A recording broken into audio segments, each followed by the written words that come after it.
this video, we're going to be talking about doubling down on the charts. We're going to compare two different kinds of softwares. The first one is going to be one standard deviation. The second one's going to be the TTM LRC on TD Ameritrades. It might show up differently on one of your trading platforms, but you'll be able to get the concept. On Thinkorswim, edit studies, standard deviation channel, double click it. It should show up here. Then double click that. It should come up here and make sure that the deviation says 1. For this example, I'm making the lines a little bit heavier at 5, so that way it'll show up in the video. We've talked about how price pops out of this standard deviation, and that would be a great place to take a trade, and we can even use a divergence tool to confirm that. Another way on doubling down is going to take into the consideration this mathematical equation that they're already printing on the chart for us. And a standard deviation is helpful to show you where to enter into the trade, but it is not helpful where to double down. So in this video, I want to show you two different ways to double down. The first is taking this outside band and the middle band and duplicating that up. So you would just take your line tool and you would just overlay the channel that is already there. Once you get that channel, then duplicate that channel up and place it on top of the standard deviation. And you see, without a divergence, it gives you a great place to enter into a trade with a nice big sell-off.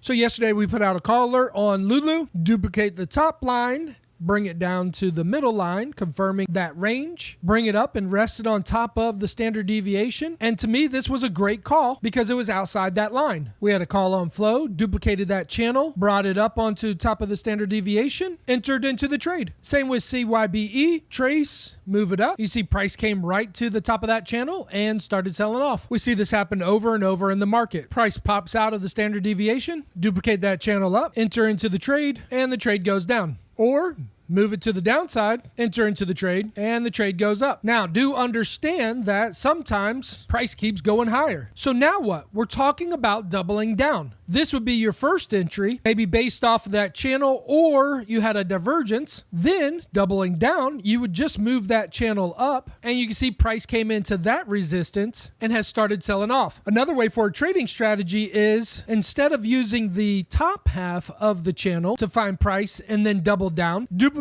the whole channel. And that would kind of look like this. Duplicate, move it up, voila. There's the price. So this could be your double down point if you entered this trade lower, because a high probability that you were going to come back down off of those highs, or just waiting until you come to this extreme outside part of the channel and let that be the first part of your trade. You can then come back with a half a channel on top of that in case price keeps going higher to double down, or duplicate a whole channel so price would have to come all the way back up here before doubling down. Kind of like PKI, we doubled this channel here, entered into the trade on this resistance, and it kept going higher. So we doubled down. With this system, you could just take trades based on the total range of this one standard deviation, move that channel up, and instead of getting in this trade, just get in up here. Although it's good but not perfect, you can see that we duplicated the channel here using the whole range, got into the trade here, and price kept going higher. So what did we do? We duplicated that up and doubled down, and it's working because you can see price falling back off to our first entry. D-Dog had a big jump up today in earnings. Since we were able to see that price was this high up, we knew it didn't make sense to use the small channel, so we duplicated the big channel up, and we see that it came into resistance. Now what? I can either duplicate that up again, giving me a really high double down, or I can use half of the channel and bring that up, knowing that I hit resistance right here. Now, do understand that the standard deviation does move a little bit, because as price moves higher, it's calculating higher numbers, meaning that it is also going to go higher as a channel. And that's what happened here on BNTX. This was against the standard deviation, kind of looking like that. So what if we only took trades where you duplicated the channel based on where it was and get in up here? And remember the behavior of channels. As price comes up and down, when it hits resistance, it sells off. So even though we're in a new channel, we are up against resistance, and so we should sell off. Higher than half a channel up seemed like a good entry point. Nothing's perfect, and it kept going higher. Using the full range of the channel, this could have been a great first entry. I'm still happy with my trade because you can see prices coming back down. Maybe this is even a head and shoulders reversal pattern before falling off. Sometimes it's easy when price jumps up really high, showing you to duplicate the full range, giving you a great place to enter to the trade. Get in there with a backup backup plan of using half a channel as a double down. Once you start using this, you'll see it happening lots of times with phenomenal trade entries. Now, like I said, you could use the 1 standard deviation channel or a TTM LRC. You might just have to adjust your length depending on the period of time that you're using. The way this study comes is with a very small range of 38. For this example, I moved it up to 500. And the charts I'm using is 180 days by 4 hours. You might have to adjust depending on what time frame you're using. It might look like there's only the 1 standard deviation on there, but if I remove it, push OK, you'll see the exact same lines are on because the LRC created the exact width. Just make sure when you're looking for a linear regression channel that it doesn't encompass the whole chart. Kind of like this one, linear regression channel, variable 100, which is right here. And basically that's what I mean is it encompasses not really letting price come outside of that line, which makes no sense because we can't duplicate anything with this. This works on any chart or any time frame. These are futures. If we duplicate half of the channel, you can see price came up and then fell off. Doing the same thing right here. Take it to the bottom side and you can see price came right here, going back up and again. So in this example of going back and forth, there was 4 trade setups and they all worked out correctly. And again, just duplicate this lower channel, bring it down, price came down 3 times and reversed, went back up. I currently got into this trade right here with the plan of doubling down. Once we come into this higher channel, I have 4 trades and I'm down $260. So obviously if I waited for this higher area, I wouldn't be losing right now, but that's the trick of the game because I got in here on Bitcoin and I'm up 360. Let's go ahead and take profit.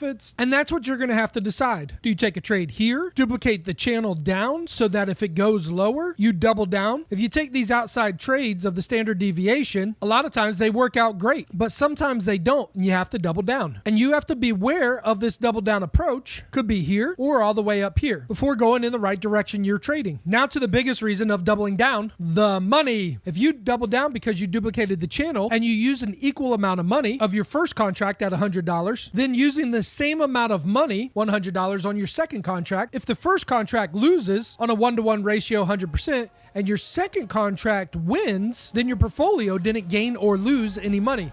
And that's not a bad scenario. The other thought is, what if you do equal money again? $100 on the first one, $100 on the second one on a 1-to-1 ratio, and both contracts end up winning. We see this a lot. Then potentially your portfolio would increase by $200. Now, if you were to double down your money while doubling down on the trade, building a position, your first entry would be $100. You would increase the amount to double, $200. If this trade lost 100% and this trade made 100% profit, your portfolio would be positive $100. And the greatest thing in this scenario would be if you entered your first trade at $100, then doubling down, increasing the position size to 200, and both trades work out, then your portfolio would go up to $300. And that's why we highly recommend using the 1% rule. I hope this double down trade setup works for you.